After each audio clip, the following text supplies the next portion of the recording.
Hey folks, it's Andy Tyndall. The podcast is going to get kicked off in a minute here.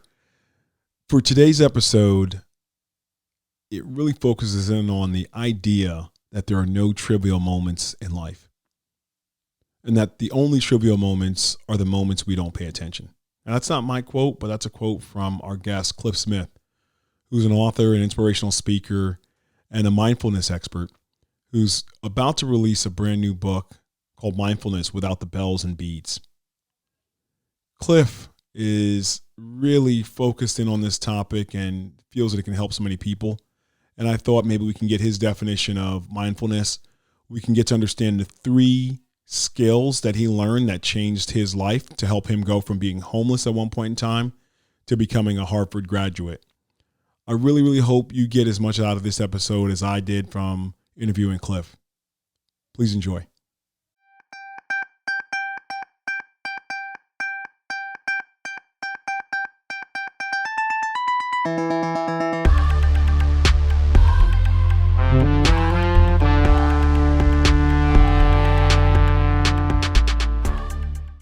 Hey folks, welcome to the Human Side of Greatness podcast. I'm your host, Andy Tyndall. Thank you for joining.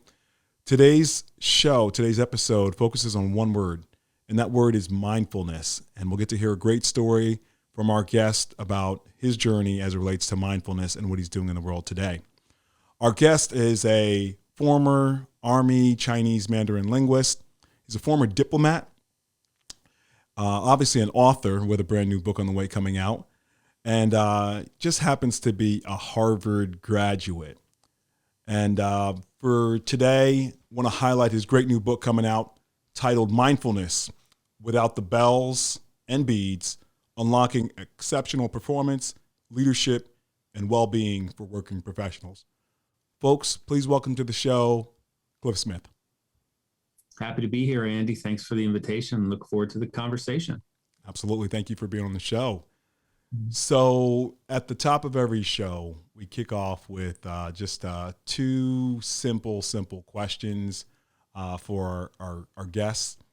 And so for you today, if you had the choice of 2 activities, one being picking a song to sing on karaoke or acting out a scene from your favorite movie, what would it be? I would say it would have to be karaoke. I mean, I'd have to sing a song with karaoke. My wife and I have a karaoke machine downstairs, a tiny one. The reason we bought this machine is I was in Costco with my son, okay, and we roll up on this big pile of karaoke stuff. You know how they have the big, the big display of things, and they always have one out, and it's open and it's on. And this kid, he's probably 4 at the time, starts belting out some song he learned in preschool. And I was like, I got to get this thing. And so now we have this, and I can sing a mean "Devil Went Down to Georgia." Charlie Daniels. Strong. Love it. So with that said, you picked singing as your choice of the 2. If you had to pick a place in the world to travel to on a moment's notice, where would you go and why? That's a great question. So there's a couple places that I haven't been that I really want to visit. I think one of them is Alaska.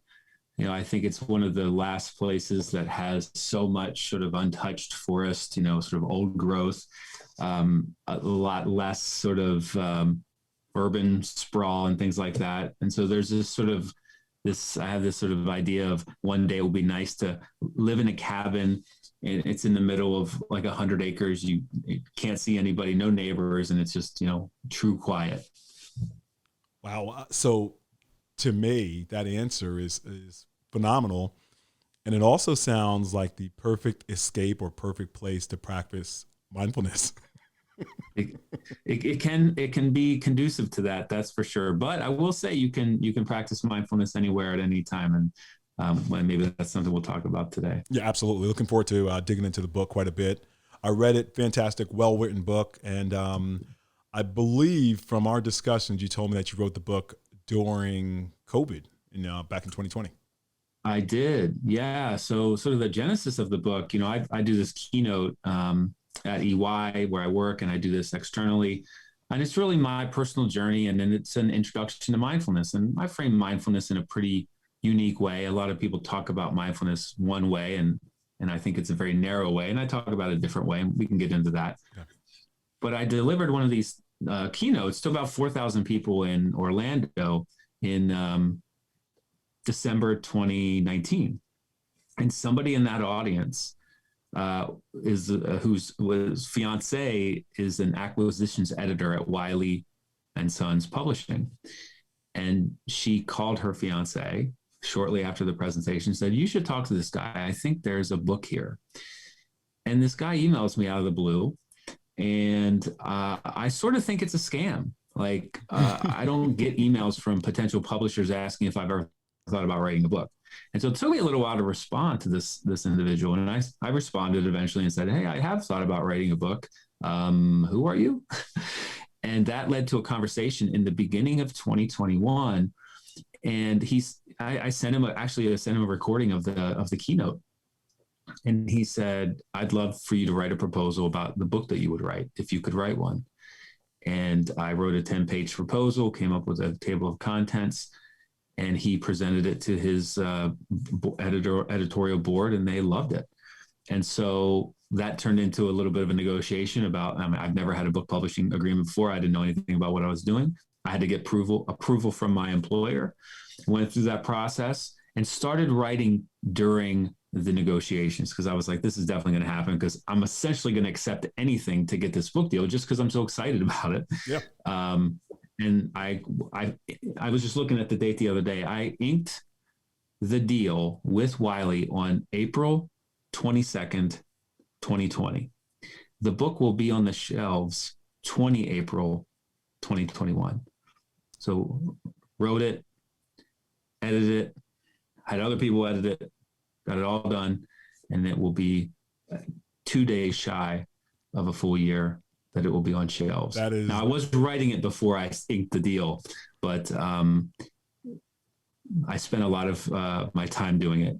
Any free time I had, I was definitely writing that book. No, great work. And one other thing we love to do early on in the show is if you can let the listeners or the folks that'll be watching it find out where they can get a hold of you, or even pick up a copy of the book. Sure. So it's available anywhere fine books are sold. So you can find it on Amazon, Barnes & Noble, Books A Million. You can go to clifsmith.com, Clif with one F, CLIFSMITH.com/book. And you'll see the synopsis. You'll have all the, click to pre-order links there to find it. And you can certainly find me on LinkedIn and Twitter at Mindful Clif if you want to follow me those places. Fantastic. So, from the opener where I kind of listed off some of the amazing accomplishments that you had outside of writing the book, I was thinking, and I think a lot of the listeners would be thinking, that this dude must be so well connected to end up being a diplomat, making his way to Harvard, Chinese Mandarin linguist. What kind of background did you have growing up that made you so uniquely qualified to be in that space? Were you just that well connected? Yeah, so that's it. I'm glad you brought that up. So when I do my presentations, keynotes, I'm on stage, I'm dressed in a nice suit. I'm a tall white guy with a bald head. And when people hear that I became a Chinese linguist, that I was an intelligence officer, a diplomat, and went to Harvard, they assume that I came from a very wealthy family or some kind of politically connected family.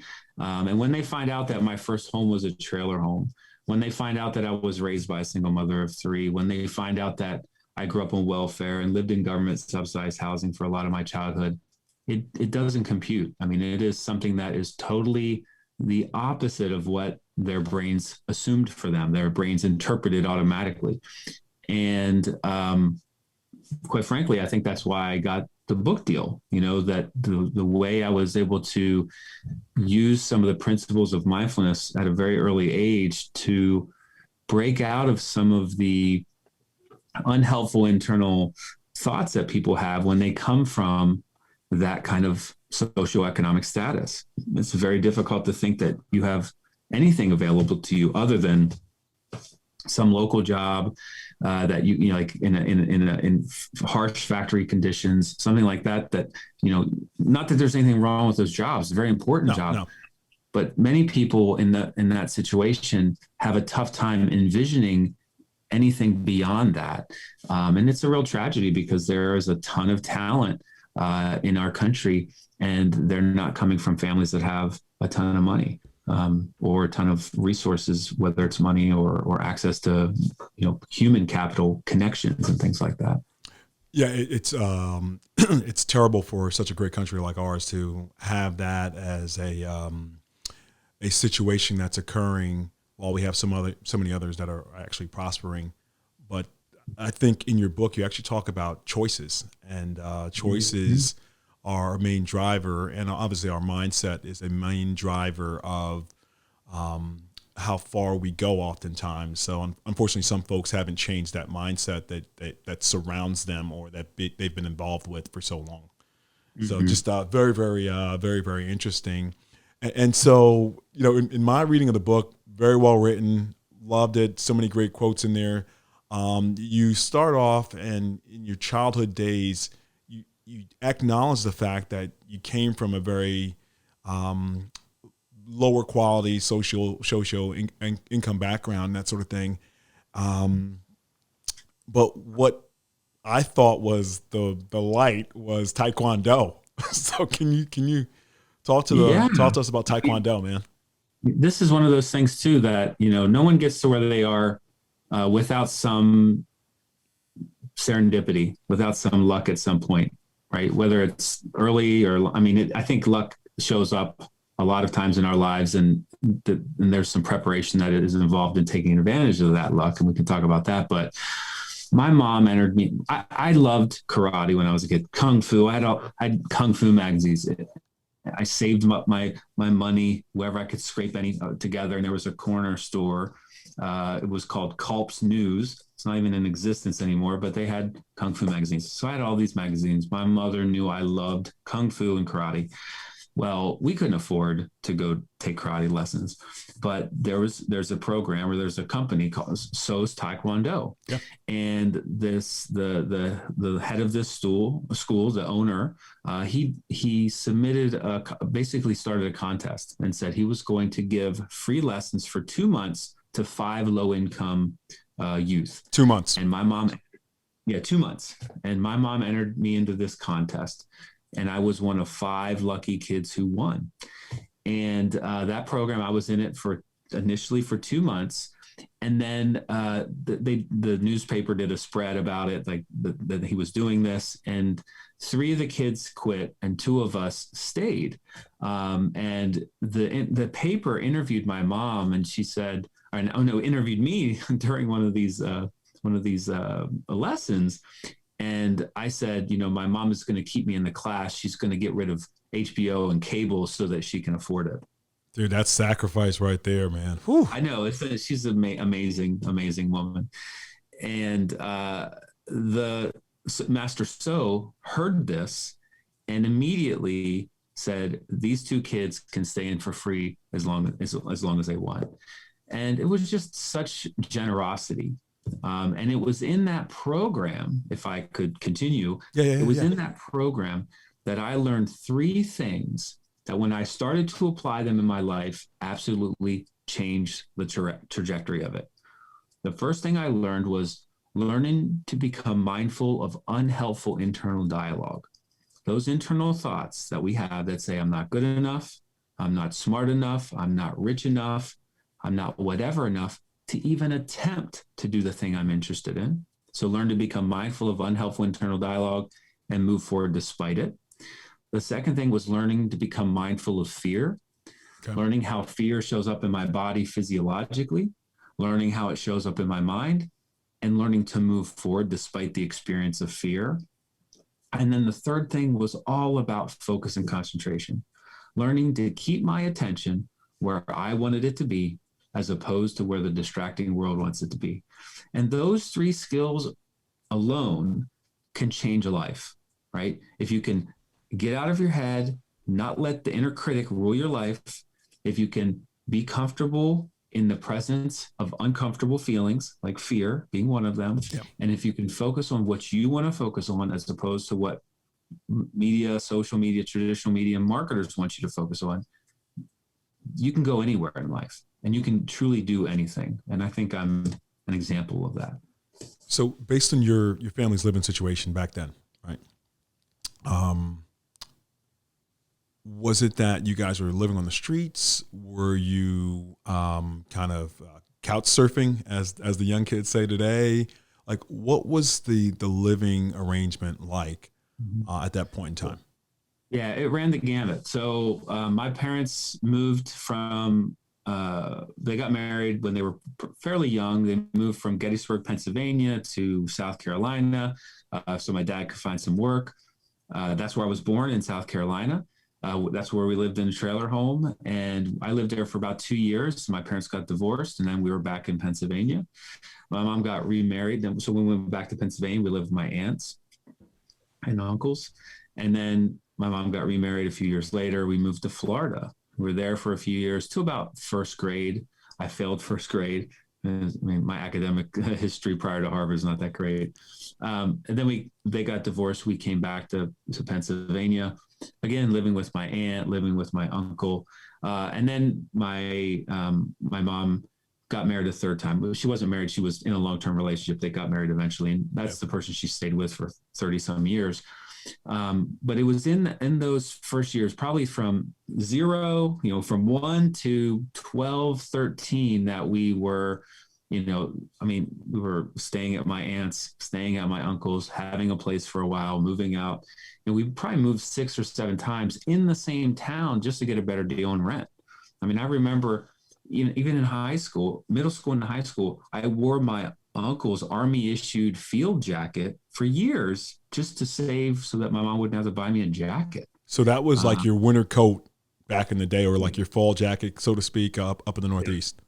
Yeah. Old school Army field jacket. Wow. But I loved it. I wanted to be in the Army, so it was kind of fun for me. So really, really rough for a kid from, a pretty young age up until age 12 and that sort of thing before things get settled, so to speak. And then shelter. I would say, just to add, when my mom met her third husband, who's now deceased recently from cancer, I was just coming in to be a teenager, and he was pretty sort of aggressive guy, and so we did not get along at all. I mean, I was just getting testosterone, and he was just, he was. I don't think he was a nice guy.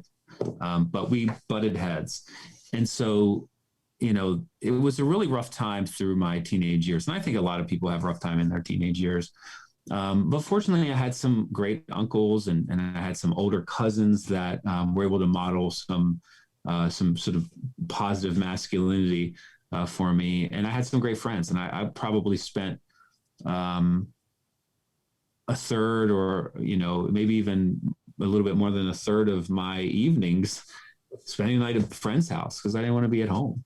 And it wasn't like I was out running around doing bad stuff. Yeah. I actually had a job since I was 12 years old. What was your first job? What was your first job? First job was a paper boy. So we had Baltimore Street was the main street in our town. I delivered the Evening Sun newspaper. And this is where, this was like you're collecting money from people knocking on doors. You're folding these paper up and putting the green rubber band around them. Your hands are getting all black and delivering that. And that was the first job. And then it was working at a restaurant doing dishwasher, and then a cook and a waiter in that restaurant. And then it was unloading and stocking shelves in a department store. And then it was working we had a lot of distribution centers, unloading trucks. And then it was working at Little Caesars Pizza.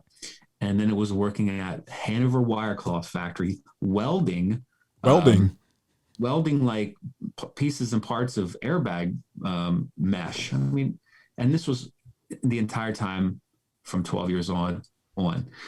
So I didn't focus a lot on academics in high school, that's for sure. Yeah, man. So, those 3 skills you talk about negative self-talk and negative thoughts in your head. Gosh, like, how did you get past a lot of these things that might have made the average person feel like they don't belong there, or they're not supposed to be there? Yeah, so I would say that didn't sort of rear its ugly head until I left my hometown, until I started to get into other areas where I felt like I was sort of pushing the limits of what I was capable of, right? Okay. So when I was working in a factory in Hanover, that felt like that's where I was going to be. I mean, that felt like this is the pinnacle of what was going to happen for me. I didn't know what opportunities were going to come when I joined the Army, but like I graduated from high school on a Friday and I left for the Army the following Monday. I mean, I was getting out of Dodge as quickly as possible. But when I started to have some semblance of success that I started to question it. Like one of the things I'm sure I mentioned in the book is this. I joined the military and I was in for 3 years and I had the opportunity to re-enlist. I signed up for 4, and so I got to make a decision. Do I start the process of exiting the military or do I re-enlist? And I go see the re-enlistment officer, and she prints out a list of jobs that the Army needs. And one of those jobs stands out as being very interesting to me. And that job was Chinese linguist. Chinese linguist. The first thought I had in that moment when I was interested in this job, just the impulse of like, wow, this could be really cool. The first thought that popped in my head was, hey, buddy, don't you remember? You failed high school English, your native language. Wait, we're leaving out one other thing too. We got held back in the first grade too. That was even, I probably didn't even remember it at that point. But yeah, I failed first grade because I couldn't read very well, is what they say. Yeah. And then I failed high school English. And so now I'm looking at this printed out sheet of paper and it says Chinese linguist on it. That internal dialogue was not a friend to me at that moment. But I did something in that moment that I later named, and it's in the book. I did something called catch and release. Let's talk about catch and release, because that was very powerful when I read it. Yeah, I caught the fact that I was having this thought. And see, there's a subtle difference between being lost in a thought, being totally caught up in the story inside your head, and knowing that there's some thoughts there. And so I caught the fact that I was having and believing in this unhelpful thought. And at the same time I caught it, I was actually released from its sort of power, its grip, right? So I catch, release, and then I just attempt to do the thing that I'm interested in. And so that first sort of leap of faith, if you will, like that I don't have to believe that internal self-critic that's really just trying to keep me safe, keep me from feeling failure. I don't have to listen to it. You know, I can lean into those challenges. I can lean into that discomfort and try something that's difficult. And if I don't fail, great. But failure's not the end of the world. So that catch and release has been something that's helped me in many other parts of my life, including, this idea that I could go to Harvard, because my brain was not telling me I could go to Harvard. I can tell you that much. It was telling me that was absolutely impossible. Brain was saying no. You're like, whoa, maybe not. So catch and release. How pivotal? How involved, I should say, was your Uncle Tommy in terms of helping you create that catch and release? Because you guys used to do a lot of fishing, from what I read in the book. Oh yeah, so Uncle Ernie. Oh, Uncle Ernie. My bad. Uncle Howard. So I had a couple of uncles. So Uncle Ernie was the guy in the military, inspired me to join the military. Uncle Howard, he's a guy. He's a good old country boy. I mean, he grew up hunting and fishing in South Central Pennsylvania. I mean, we went, my family's been going to this campground in South Central Pennsylvania near Gettysburg for 40, 50 years now. And he would take me fishing. He would take me hunting. And we were fishing one day, and he says to me, "You know what I like about fishing, Tommy?" Because people called me Tommy when I was little. My middle name. Dude, that's where I got Tommy from. I have Uncle Howard written down. I changed it to Uncle Tommy, but you're right, Uncle Howard, and they called you Tommy. My first name's Clifton, but it's Clif Smith. But they called me by my middle, shortening my middle name. Anyway, we're fishing one day, and he says, "Tommy, you know what I like about fishing? You can cast your line into the water and just let your problems float down the stream." And the profoundness of that comment didn't dawn on me in that moment. It just sort of planted a seed. Okay. And if you do any reading on mindfulness, that's actually a pretty common metaphor. Not fishing, but leaves floating. Look at your thoughts and imagine them as sort of leaves floating down a river or a stream, right? They arise and they pass away. They come and then they go. They're just flowing down. They're not, even if they stay for a while, they're going to keep going at some point. And there's a lot of wisdom in experiencing that. There's a difference between knowing something, right? There's a difference between reading a book on swimming and jumping in the water and learning to swim.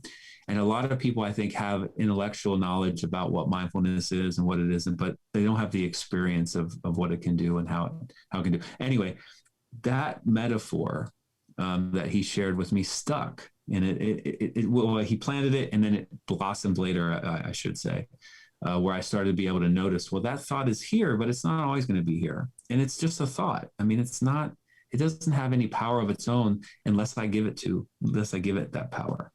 And when you feel that, when you know that, as opposed to reading it in a book on mindfulness, that is life-changing. Because many people are trapped in a very unhelpful inner climate of mind that if you believe everything you say about yourself, there's a lot of things that can be challenging for you. Yeah, man. One example, here's an example. I can't remember if I use this in the book, but I do use this in some of my courses and classes. This idea that the record for running a 4-minute mile like this, no one had ever ran a mile in less than 4 minutes for like 99 years since we've been keeping records. And then Roger Bannister ran a sub 4 mile in 1954. No one thought that humans could even run that fast. Everybody was collectively had this limiting belief that this was impossible. Well, once he broke this record, once he ran a sub 4-minute mile, it took only a few weeks before somebody else did. And then somebody else did. And now over 1,500 people have run a sub 4-minute mile. Was it that we automatically just got faster? No. That belief was destroyed. Right? That limiting belief, people didn't believe it anymore. And once they didn't believe it, once the limit was in their head was gone, the limit in reality was gone. But the limit was really never there in the first place. And that's just the power of the mind. That's the power of a thought believed in. I talk about it also in the placebo effect, right? The mind is really powerful, right? The mind's powerful. Yeah. So, a lot of the actual success that we as humans experience comes through what we create in our mind first, and then it goes out and manifests itself in the form of reality. So you get into the army, you make it through to be a Chinese Mandarin linguist. What's next for Clif after that? Well, after that, I mean, when you can imagine if I speaking Chinese and the army taught it to me. Probably doing something intelligence related. And at that time, I was doing something called signals intelligence collection, essentially listening to communications with headphones on and translating and transcribing them. And so I'm doing that job for a few years. And then the Iraq War happens and I deploy to Qatar, come back, and I'm sort of at the end of my career in the military. Well, not the end of my career, it was about the 10-year mark is where you make a decision. Are you going to stay for 20 or are you going to get out? And I had this opportunity. I wanted to do human intelligence, basically interacting with people. And so I applied to this program in the Department of Defense and decided to leave the military, the active duty military, and join the Department of Defense. And I like to make the joke, where do you think the U.S. Department of Defense sends Chinese speaking intelligence officers? The first thought that comes to your mind probably isn't Afghanistan. Probably not. I deployed to Afghanistan and deployed to Iraq. And then eventually was able to, make my way to a school called the Joint Military Attaché School, which is essentially a school to become a diplomat, and was eventually signed to work at the U.S. Embassy in Beijing, China. And that was probably the first place that, not the first place, but there was a lot of intense self-doubt in that assignment, once I started to recognize that I was surrounded by a lot of brilliant people who went to amazing Ivy League schools and did amazing things and were super smart. I mean, they would get asked a question about U.S.-China policy, and their answers were just articulate and measured and wonderful. And I was like, these people are going to figure me out. They're going to figure out I didn't come via the same route. They had these interesting lives. I didn't go to Ivy League school. And it really started to sap my self-confidence. I started to really feel like an imposter. Did you feel like you were wearing a mask? So, yeah, well, just feeling like the house of cards could come tumbling down. Like somebody's going to ask me a hard question, and I'm not going to know the intricacies of what happened between China and Vietnam and whatever year, and what's the U.S. policy on it. Not as articulate as those folks. It was just sort of, they were so impressive, and I was still hung up on things like I failed first grade, I failed English. It's like the mind couldn't. It's like it was just dwelling on things that seemed better than me, or noticing my flaws, but none of my advantages. Noticing everybody else's advantage and none of their flaws, and noticing all of my flaws and none of my advantages. And I think that's just a habit of the mind, right? We notice what's not meeting our expectations. We notice threats more easily than we notice opportunities. An untrained mind notices threats more easily than opportunities. And so in that assignment, that's the assignment that one of my colleagues suggested that I apply to Harvard, and I told the guy he was out of his freaking mind. It was like, you know me pretty well, but clearly there's something you don't know about me. It's many things. I barely graduated high school. And then in like very hushed tones, I tell the guy like, hey, my undergraduate program, that's online. I went to an online university. Yeah. And I went when it wasn't cool. And I'm not sure if it's cool yet, despite the fact that the last, the year 2020, everybody went to school online. Everybody did. But I told the guy, like, I don't want to waste my time or my money on something that's absolutely impossible. And the interesting thing is I had all of this evidence in my life through my whole journey to become a diplomat. I had all this evidence that just because something seems impossible or feels impossible, or my brain tells me it's impossible, doesn't mean it actually is impossible. Yet in that moment, that's exactly what my brain was doing. And I got curious about why. And what I've discovered is it's because our brains aren't designed to make us happy. They're designed to keep us safe. And so what my brain did in that moment was to predict what's the likely outcome of this. And it predicted failure. And from our brain's perspective, failure equals pain. Absolutely. And so in order to avoid that pain, my brain served up the thoughts, the beliefs, and the impulses that would nudge me towards safety, towards inaction, to keep me in my comfort zone. But our comfort zones are cages. I mean, that's just your comfort zone. It's nice to feel, it feels nice and warm and fuzzy in there, but there's no growth in the comfort zone. So anyway, no, dude, that's fantastic commentary there, because as I mentioned earlier, your brain can help you create stuff and go on to have success, and it can also keep you trapped. So for you, even though you had all these different mile markers on the road of life of success, your brain was still telling you, no, dude, let's not go there. We might get injured. We might fail. But how'd you break through it? What'd you do? Yeah. So in that situation, it took about 2 or 3 weeks, and my colleague, he reminded me every few days, like, hey, did you apply? I think you have a chance. Like, don't, he didn't say don't rule yourself out, but what I realized is that's exactly what I was doing.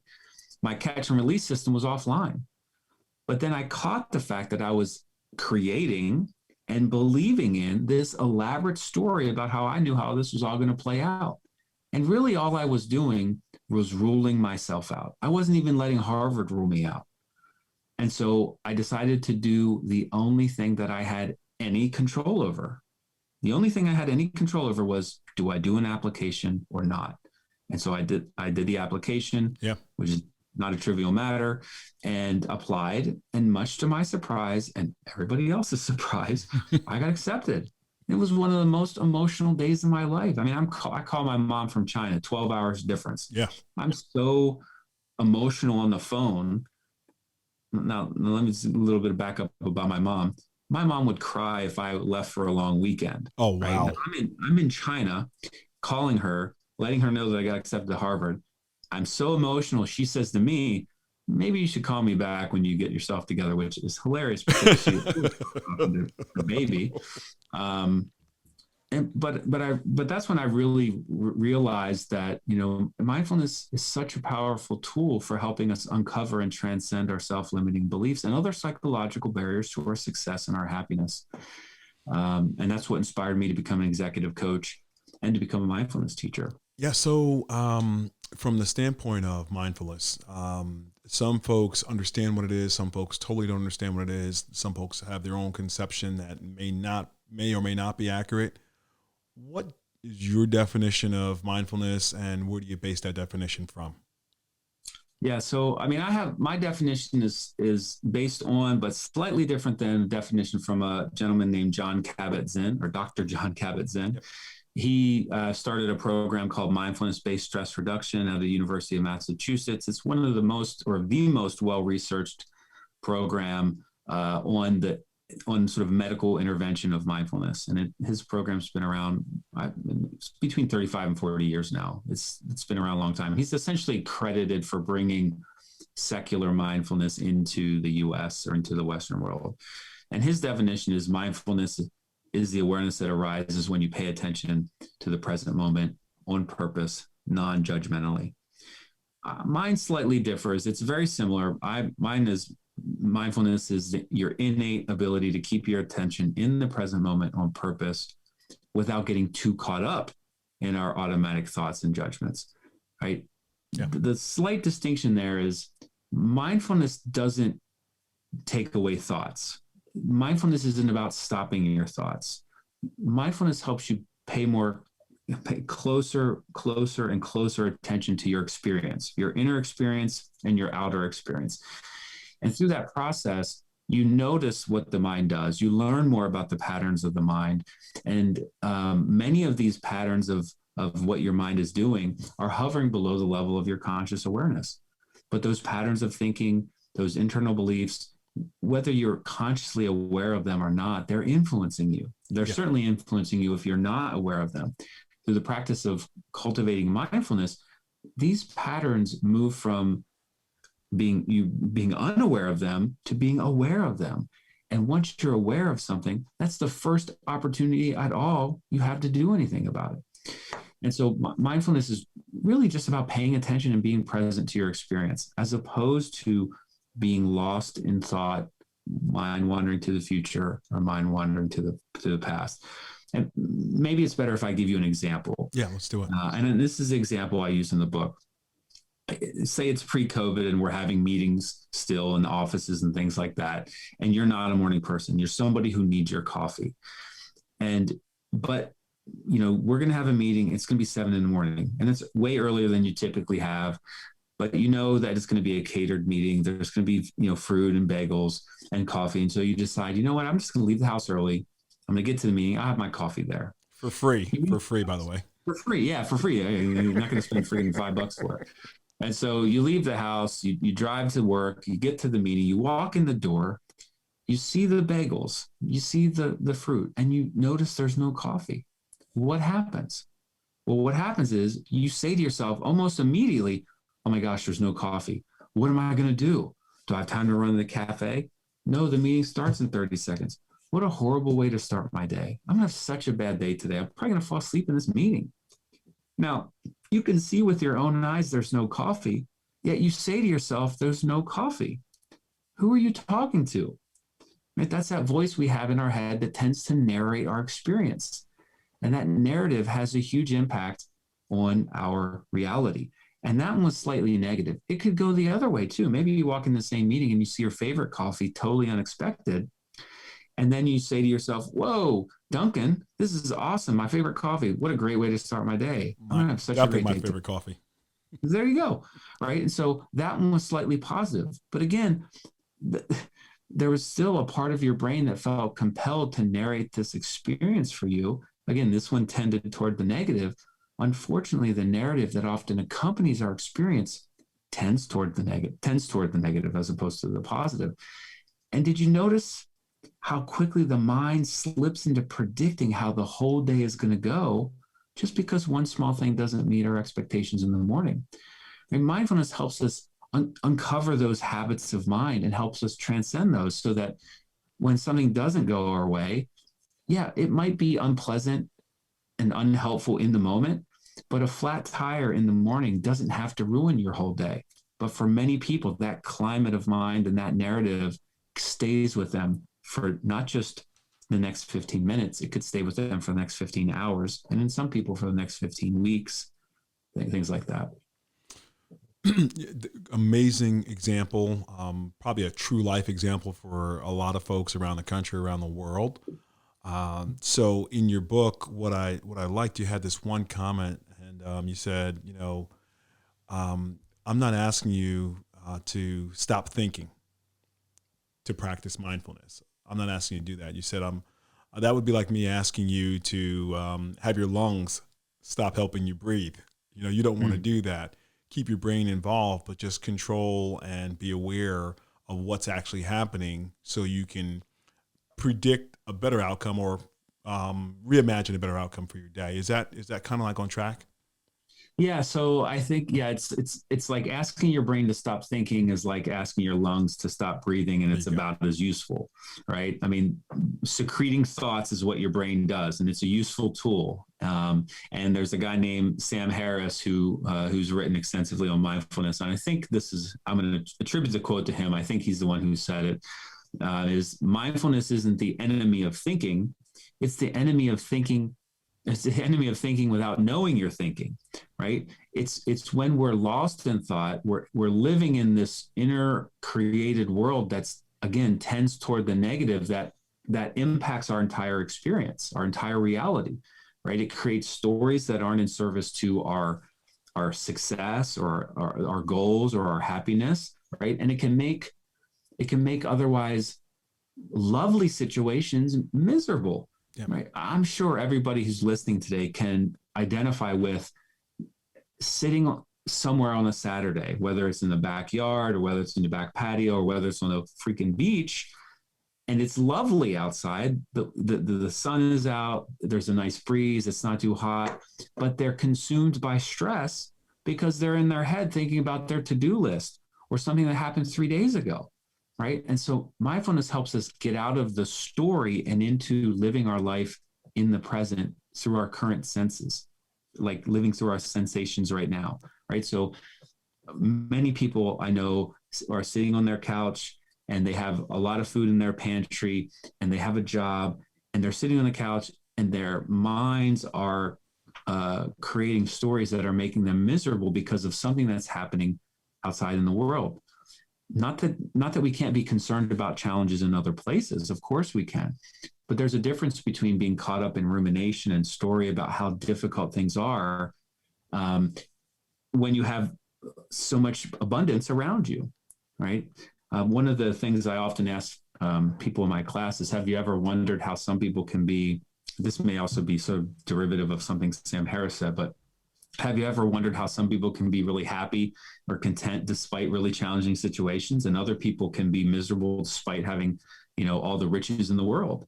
There's a difference. There's something happening. They're doing something different with their mind, and that something is I hate to use the word achievable, but you can train your mind in a way to sort of get out of the habit of only noticing what's wrong with life, right? Mindfulness. This is a great thing. This is a great segue. I never want people to think that mindfulness is about sweeping the negative under the rug and only seeing rainbows and butterflies and sprinkles and only having happy thoughts and only feeling joyous feelings. If anybody claiming to be a mindfulness teacher tries to teach you that, you should head the other direction as quickly as possible, because they're sending you down a very unhelpful path. Mindfulness isn't going to make you only have happy thoughts. It's not going to make you only feel good. But what it can do is help you move from only noticing what's wrong with life or what's not meeting your expectations to gaining more access to the entire range of your experience. And there's a huge chunk of your experience that you're overlooking because it's either neutral or it's positive, and we don't notice the positive as easily as we notice the challenges, the threats, the danger. And once you have access to the your fuller range of your experience of life changes. And that's one of the most powerful aspects of mindfulness, right? You get to experience life at a more rich level. I like to say high definition view. And again, once you're not only focused on the negative, you realize that there's so much more abundance in almost every situation. So at the core of it all, what made you really just focus on spreading the good word or the benefits of mindfulness and all of the great things that it can help people accomplish in life? Yeah, so there's really, I would say, three different places where it started to sort of nudge me in that direction. One was realizing how close I had come to missing out on a life-changing opportunity with the whole Harvard thing because of the climate, the story in my head. So that was one that sort of nudged me that way. And then during that time, after I had applied, right? So I released that story and did the thing that I had control over, but I wasn't accepted yet. Yeah. In that intervening time, it's probably 4 months or so, and this isn't even in the book. Or maybe it is. Actually, I don't remember. Or maybe it got cutting room floor. I told a very close friend that I had applied to Harvard. I was like, hey, I've been considering going to grad school, and I applied to and I said I applied to Harvard. And this person, who I will not name because they're an amazing person, their immediate response was like a stifling a laugh. Like a laugh came out, and a disbelieving comment, like, why would you do that? And dude, that's like the worst thing anybody would want to hear when they're sharing something like that. Yeah, but the thing was, it wasn't because of who I was. It was because they couldn't see even themselves applying to Harvard. Yeah, that's it. That was so eye-opening. And that made me think, you know what, how many other people just rule themselves out of things just out of hand, out of turn, knowing nothing about, the situation. Now, of course, it's hard to get into Harvard. Of course it is. Like, it's not a logical, it doesn't take a big leap to say it's going to be tough to get in, or it might be. But so anyway, this is a very close friend who has deep feelings of affection for me, and the feelings are mutual, this very close friend. And so I knew it wasn't intended to be offensive. It was just a level of disbelief that was so powerful that it resulted in this reaction. And so that spurred, like, other people have the same series of internal dialogues and limiting beliefs that keep them from achieving their fullest potential, their ultimate potential, if you will. Yeah. And that's when I started to get on the path, like, okay, who can help people with this? Well, psychologists can, coaches can, and mindfulness teachers can. Mindfulness, maybe not you might not think of mindfulness teachers as doing that, but I realized that there was a way to talk about mindfulness in a way that was beyond the narrow frame of just wellness and spirituality, which are useful. I mean, there are parts of mindfulness, they've been associated with mindfulness, but mindfulness can be framed in a much larger frame because it does so much beyond those two things. Now, you can come to mindfulness for leadership improvement. You can come to mindfulness or you can use the skills of mindfulness to take your performance from good to great. Anyway, and so those two things happened. And then I noticed in one of my work roles that there were a group of people who didn't have as much access to professional development as other people. Oh, wow. Yeah. And so I saw this as an opportunity to offer some training, right? And so I started to teach mindfulness to the small group of people. And I think I did like a short class for 6 people. and 6 people turned to 12 people, turned to 24, 48, and it just continued to grow and grow. And I looked at the numbers the other day. I've introduced mindfulness or taken people through some kind of mindfulness exercise over 93,000 people. Started with 6. Dude, that's amazing. Amazing. When I was really starting to I want to do this to help people. And again, it just doesn't, it's still unbelievable, even though I just said it. But it was those 3 things. Yeah. So, from that standpoint, to have those 3 things kind of propel you to the point where you're at today, to actually publishing this great book, it's just mind blowing to me that you tapped into the mind to be able to push all this out. So, in the book, I noticed you had the 5 key things that you want to do for mindfulness, and you run everyone through an 8-week program, or 8-week program within the book.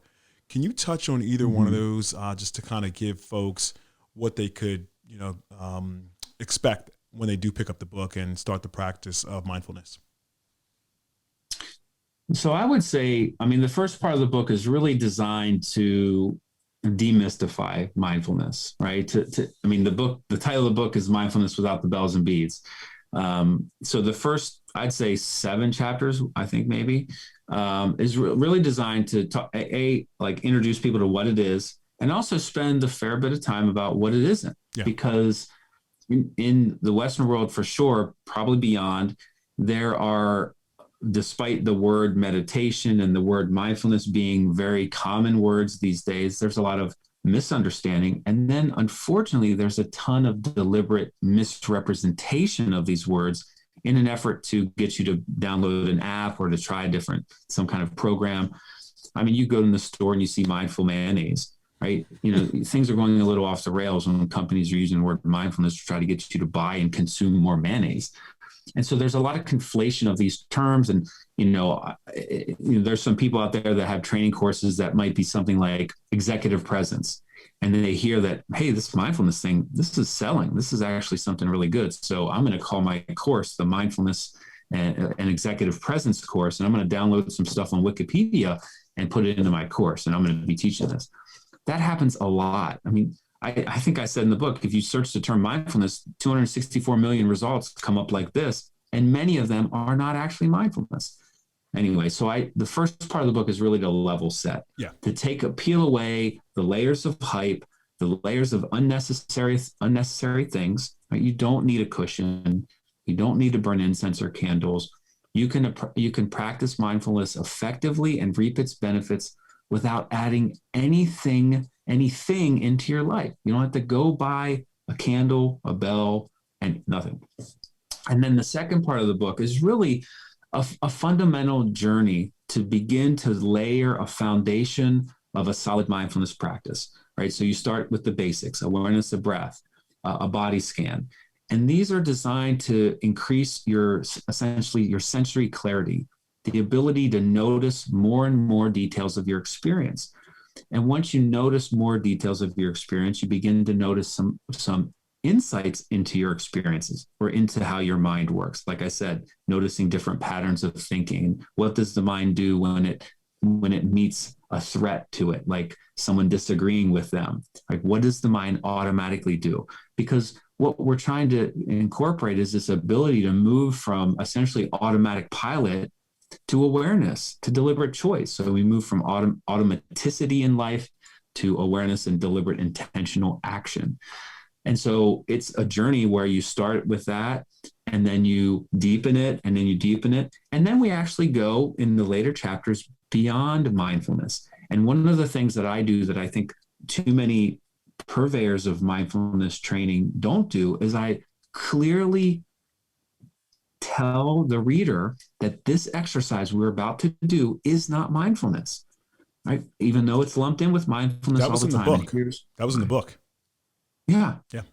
And so the idea is, through those 8 weeks, you have enough time to establish a solid new behavior in your life that is a continuous process, right? It's not just 8 weeks, right? You could do it in 16 weeks, but when you're quote unquote done with the training, you're not really done, no.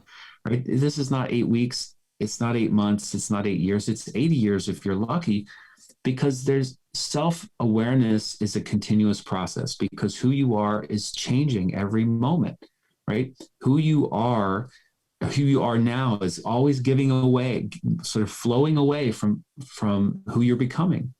And sometimes where people get hung up is when they're holding on to their old self and it's past, right? It's like you think about the CEO who loses his job and he can't take another job anywhere because it's not the level he thinks he should be. Even though he's qualified to do all these other things, he's just not, there's no opportunity for him to be a CEO. Well, you can be a chief operations officer, but if they're holding on so tightly to who they were, it's going to prevent them from being who they can become truly in their ultimate potential.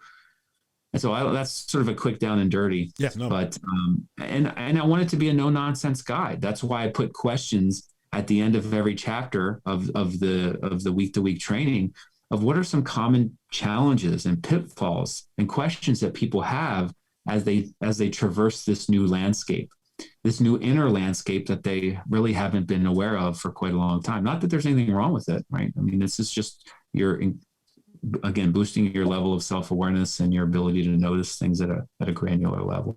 Those chapter summaries were so great for me, just to get it back to the basics of what I just read and really help me digest it and process it in a different kind of way. Just really, really impactful. So job well done there.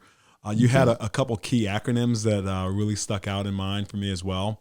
One was STOP and the other one was SPAR. Do you mind touching on those just briefly without getting too deep? Because folks really need to pick up this book and take a look at it.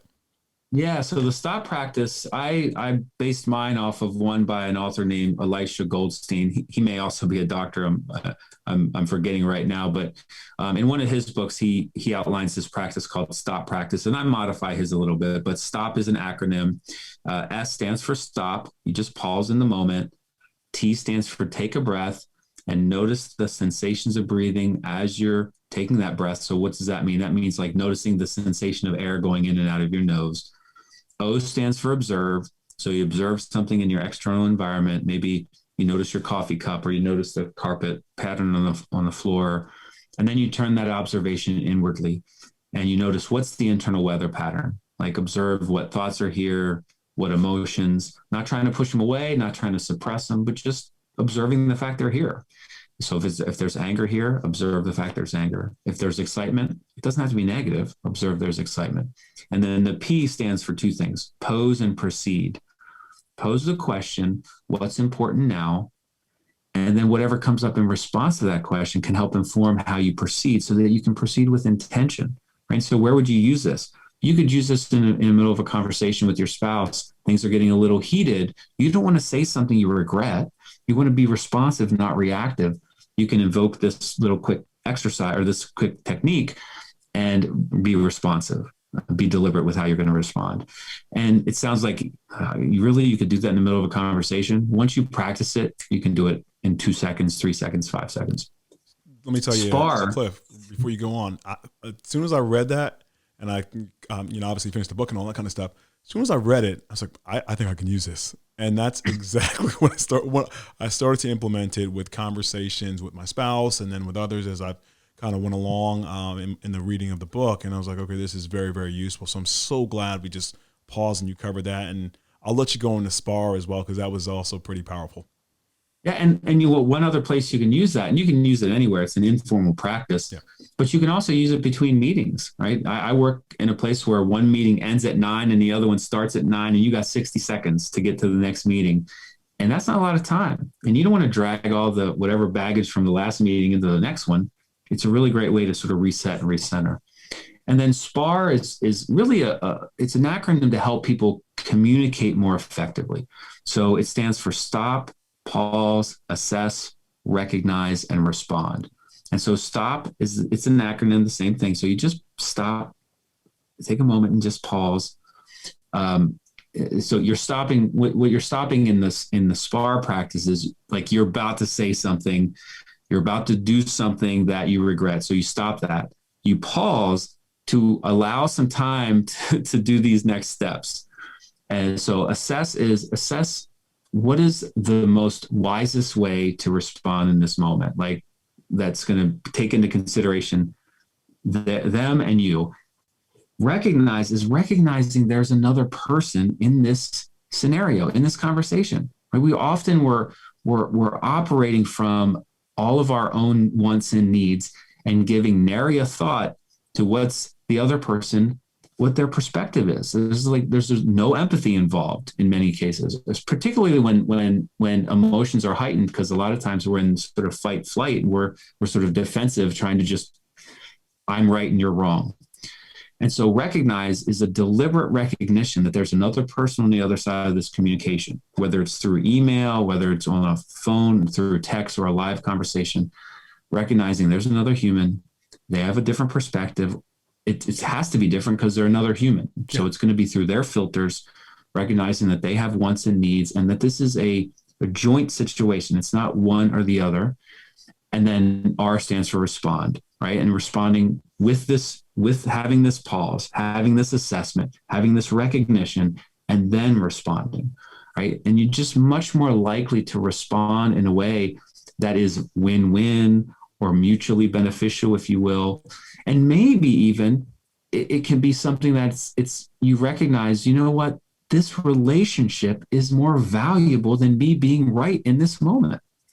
That's a great response in some cases, but maybe it's not. Maybe it's something that's so important that strikes such a chord to your beliefs that you respond in a way that continues to prioritize your wants over the wants in this particular situation with the other person. It's a case by case basis, but by taking that step, and it's to help you move from sparring, right? You're sparring with somebody, to use this term to really help you move from a sparring stance to something that's a bit more collaborative. Yeah, no, it was very, very meaningful, very well laid out. Just like I said, with the STOP acronym as well. And there was so much more that I can go on in there. What I really like with both of them is that, particularly with SPAR, you're pausing to recognize that there's a human and there's a relationship in between me and this human, and just assessing the value of that human in front of me at that very moment. So, with that said, I have to ask you this question. This is the Human Side of Greatness podcast. So what does the human side of greatness look like to you, Clif? Yeah. So for me, it's a great tail end of the SPAR technique, because it's really seeing people move from viewing the world and everyone around them as competition and having that shift into more collaboration, right? Realizing that we can have something called sympathetic joy, that we can be excited about our peers' successes. Right? There's so many folks I know, and this happens in the corporate world, that see everybody at their level as competition. And so maybe they're not as collaborative as they would maybe naturally be in other circumstances. And so when there's a shift in someone from competition to collaboration, it really just enables the group collectively to flourish way more than they could if everybody was just sort of narrowly focused on their own time in the spotlight or their own success. And unfortunately, we live in a world where even if you're in a wonderful company and there are, hundreds of thousands of people, you are going to have bad apples. You're going to have people who are, up on stage talking about the best leadership principles, sharing that, but not living it. Right. Yeah. And that just happens. Like, this is life. Not everybody's altruistic. They're just like we have different baseline levels of mindfulness and baseline levels of compassion. We have baseline levels of altruism and leadership capabilities and things like that. All that stuff is trainable. It's improvable or whatever. But I think so for me is, people become the greatest that they can become. They can reach their ultimate potential when they move from a mindset of competition to cooperation and collaboration. And that's I hear a lot of different answers to that question, and that's a really great perspective. to me, it really is just hitting on the idea of everyone working together for the greater good. And so just a great way that you frame it up right there. We're coming to the tail end of our time here, but I wanted to see, with every guest, we try to find out for the listeners if there is a quote or a motto or a set of words that you like or you enjoy to live your life by. So I'm going to give you two. Yeah, love it. I'm going to give you one from the book, Okay. and it's there are no trivial moments. Moments are made trivial by not paying attention to them. And this is so important. And then the next one is one that's really guided me for almost my entire adult life, probably since I was in the Army, starting in the Army, since I was 18. And it's actually a quote by St. Francis of Assisi. And the quote is, "Always preach the gospel, and when necessary, use words." And for me, that just encapsulates this idea that it's not about talking about leadership. It's not about talking about being a good person. It's not about talking about, this is how you're a good leader. This is how you should be in the world and lead with your purpose. It's actually doing it, right? It's actually being a good leader. It's modeling good leadership. It's modeling, compassion and kindness and all of those sort of positive things you can imagine. Walking the talk. Man. To me, that's the most important thing. Actually doing it, living it, doing it, as opposed to just talking the talk. That's a great quote as well. So two great ones. Thank you for that. Very, very excited for the release of the book. And just as a reminder for the folks listening in, April 20th is the release date to pick up Mindfulness Without the Bells and Beads by Clif Smith. Clif, fantastic time with you today on the show. I want to thank you again for such great ideas, a great piece of work here as a first-time author, and wish you the best of success, my friend. Thanks for being on the show. Thank you, Andy. It's been an absolute pleasure, and I hope to be back again sometime telling you about all the great sales and all the impact we're having. Absolutely. Can't wait to hear it. Thanks, my friend. Take care. Take care.